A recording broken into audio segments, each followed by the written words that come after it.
দক্ষিণ এশিয়ার রুক্ষ পাথুরে পাহাড়ের আড়ালে লুকিয়ে আছে পৃথিবীর অন্যতম জটিল আর ভয়ঙ্কর এক ভূরাজনৈতিক সংঘাত। আজকের এই বিশ্লেষণে আমরা প্রবেশ করতে যাচ্ছি এমন এক অন্ধকার উপত্যকায় যার খবর মূলধারার গণমাধ্যমে খুব একটা আসে না, কিন্তু এর প্রভাব পুরো বিশ্বকে নাড়িয়ে দিচ্ছে। আপনারা দেখছেন ইতিহাস কথা, ইতিহাসের অন্ধকার অধ্যায়, গোপন সত্য এবং বিশ্বের ভয়ঙ্কর বাস্তবতা জানতে এখনই চ্যানেলটি সাবস্ক্রাইব করুন। কয়েক দশক ধরে চলা বেলুচিস্তানের এই রক্তক্ষয়ী সংঘাতকে অনেকেই হয়তো একটা সাধারণ অভ্যন্তরীণ বিদ্রোহ হিসেবেই জানেন, কিন্তু আসলেই কি তাই? এটি কি নিছকই কোনো আঞ্চলিক গোলযোগ, নাকি বিশ্বের বড় বড় পরাশক্তিগুলোর এক বৃহত্তর ভূ-রাজনৈতিক যুদ্ধের মূল কেন্দ্রবিন্দু? চলুন গভীরে যাওয়া যাক। পর্ব ১, রক্তাক্ত ইতিহাস। এই সংঘাতের শেকড় ঠিক কোথায় তা জানতে হলে আমাদেরকে ইতিহাসের এক রক্তাক্ত অধ্যায়ে ফিরে যেতে হবে। এই সংঘাত কিন্তু একদিনে তৈরি হয়নি। এর শুরুটা হয়েছিল সেই ১৯৪৭ সালের দেশভাগের ঠিক পরপর।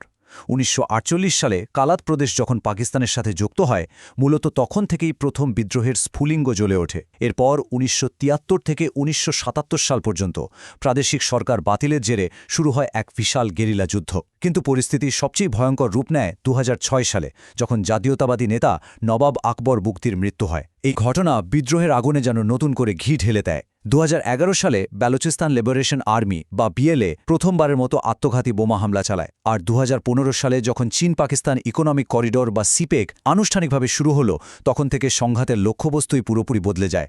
সর্বশেষ ২০২৬ সালের অপারেশন হেরোফ 2.0 প্রমাণ করে প্রজন্মের পর প্রজন্ম ধরে এই যুদ্ধ এখন আরও কত বেশি প্রাণঘাতী। এখন ভাবুন তো একবার, নিজের ঐতিহাসিক মাতৃভূমিতেই যদি আপনি ক্রমশ সংখ্যালঘু হয়ে পড়েন, তখন কেমন লাগবে? পরিসংখ্যান বলছে বলুচিস্তানের ২১টি জেলায় জাতিগত বলুচদের জনসংখ্যা ৬১% থেকে কমে ৫৫.৬% দাঁড়িয়েছে। এই জনতাত্ত্বিক পরিবর্তন এবং রাজনৈতিক ও অর্থনৈতিক বঞ্চনার ক্ষোভই মূলত এই বিদ্রোহের প্রধান জ্বালানি। পর্ব ২, নতুন রণকৌশল। সময়ের সাথে সাথে এই অঞ্চলের বিদ্রোহী গোষ্ঠীগুলোর রণকৌশল কতটা ধ্বংসাত্মকভাবে বদলে গেছে সেটাই এখন দেখব। পুরো সংঘাতের কেন্দ্রে রয়েছে বেলুচিস্তান লিবারেশন আর্মি বা বিএলএ। মনে রাখবেন, এরা কিন্তু ধর্মীয় কোনো সশস্ত্র গোষ্ঠী নয়, বরং একটি ধর্মনিরপেক্ষ জাতিগত জাতীয়তাবাদী দল। তাদের একটাই লক্ষ্য, আর তা হল একটি স্বাধীন বেলুচ রাষ্ট্র প্রতিষ্ঠা করা এবং এই অঞ্চল থেকে সমস্ত সামরিক ও বিদেশি প্রভাব, বিশেষ করে চীনা আধিপত্য, চিরতরে মুছে ফেলা। আর এখানেই সবচেয়ে ভয়ের ব্যাপারটা সামনে আসে। বিএলএর elite suicide unit, Majeed brigade, একসময় যারা শুধুমাত্র প্রথাগত গেরিলা যুদ্ধ করত, তারা এখন আত্মঘাতী বোমা হামলার মতো চরম ধ্বংসাত্মক পথ বেছে নিয়েছে। এই একটা কৌশলগত পরিবর্তন পুরো যুদ্ধের চিত্রকে রাতারাতি ভয়াবহ করে তুলেছে। বিদ্রোহের এই আধুনিকায়ন রীতিমতো চমকে দেওয়ার মতো। এটা এখন আর কেবল পাহাড়ে লুকিয়ে থাকার যুদ্ধ নয়। পুরুষদের পাশাপাশি এখন শাড়ি বেলুচ বা মাহাল বেলুচের মতো নারীদেরও আত্মঘাতী হামলাকারী হিসেবে ব্যবহার করা হচ্ছে।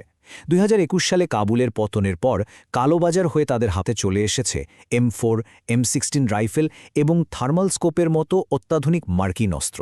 আর মূলধারার মিডিয়াকে পাশ কাটাতে তারা ব্যবহার করছে টেলিগ্রামের মতো প্ল্যাটফর্ম। তাদের এই স্টে হিট অ্যান্ড রান, অর্থাৎ ঝটিকা আক্রমণ করে দ্রুত সটকে পড়ার শহরে গেরিলা যুদ্ধ প্রশাসনকে রীতিমতো হিমশিম খাওয়াচ্ছে।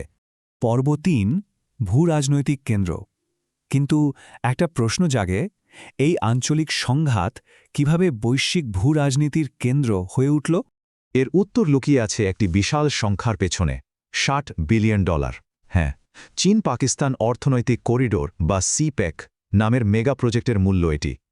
চীনের জিনজিয়াং প্রদেশকে পাকিস্তানের ভেতর দিয়ে সরাসরি আরব সাগরের সাথে যুক্ত করাই এই প্রকল্পের মূল উদ্দেশ্য। আর এই বিশাল কর্মযজ্ঞ সফল করতে বর্তমানে এই অঞ্চলে কাজ করছেন প্রায় ৪০,০০০ চীনা শ্রমিক। দুর্ভাগ্যজনকভাবে এই চীনা নাগরিক এবং তাদের প্রকল্পগুলোই এখন জঙ্গিদের হামলার সবচেয়ে বড় টার্গেট। বিদ্রোহীরা সোজাসুজি বৈশ্বিক অর্থনীতির লাইফলাইনগুলোতে আঘাত হানছে।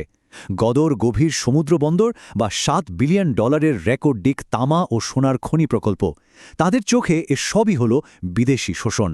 অবস্থা এতটাই চরম যে ব্যারিক গোল্ডের মতো কোম্পানিকে শুধুমাত্র তাদের নিরাপত্তা বাজেট হিসেবেই প্রায় $6.4 মিলিয়ন বরাদ্দ করতে হয়েছে। ভাবা যায়?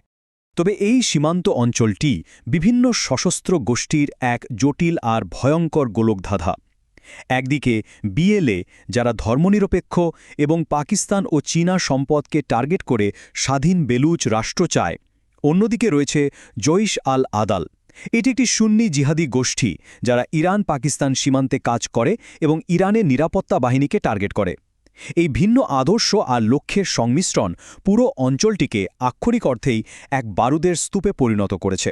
পর্ব ৪, মানবিক ট্র্যাজেডি। ভূরাজনীতির দাবা খেলা আর অস্ত্রের ঝনঝনানির নিচে সবচেয়ে বড় মূল্যটা কিন্তু চোকাচ্ছে সাধারণ মানুষ। বিভিন্ন আন্তর্জাতিক মানবাধিকার সংস্থার রিপোর্টগুলো শুনলে শিউরে উঠতে হয়। এই অঞ্চলে হাজার হাজার মানুষ গুমের শিকার হচ্ছেন, বিনা বিচারে আটক আর কিল অ্যান্ড ডাম্প অর্থাৎ হত্যা করে লাশ গুম করার মতো ভয়াবহ সব অভিযোগ প্রতিনিয়ত উঠছে। যদিও রাষ্ট্র এই ডেথ স্কোয়াডের দাবি অস্বীকার করে, কিন্তু সাধারণ মানুষের ভেতরের আতঙ্কটা একেবারেই সত্যি। আন্তর্জাতিক মানবাধিকার সংস্থা ফ্রন্টলাইন ডিফেন্ডার্স অত্যন্ত স্পষ্ট ভাষায় বলেছে যে কর্তৃপক্ষ জঙ্গি হামলার ঘটনাগুলোকে ঢাল হিসেবে ব্যবহার করে শান্তিপূর্ণ মানবাধিকার কর্মীদের ওপর দমনপীড়ন আরও বাড়িয়েছে। এই পরিস্থিতি বেসামরিক মানুষদের জীবনকে চরম বিপন্ন করে তুলেছে। তবে এই অন্ধকারের মাঝে আশার আলো হয়ে দাঁড়িয়েছে নতুন এক নাগরিক প্রতিরোধ, বেলুচ ইয়াকজেহতি কমিটি বা বিওয়াইসি। মাত্র ৩১ বছর বয়সী ড মেহরাং বেলুচের মতো তরুণদের নেতৃত্বে হাজার হাজার সাধারণ মানুষ ইসলামাবাদ এবং গদরে বিশাল অবস্থান ধর্মঘট করছে।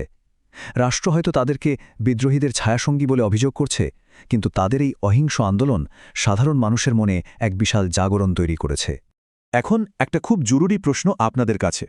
দশকের পর দশক ধরে চলা মানবাধিকার লঙ্ঘন আর সম্পদ শোষণের মতো গভীর ক্ষোভ থেকে যে সংকটের জন্ম, তার সমাধান কি কেবল সামরিক শক্তি দিয়ে করা সম্ভব? পর্ব ৫, অশনি সংকেত।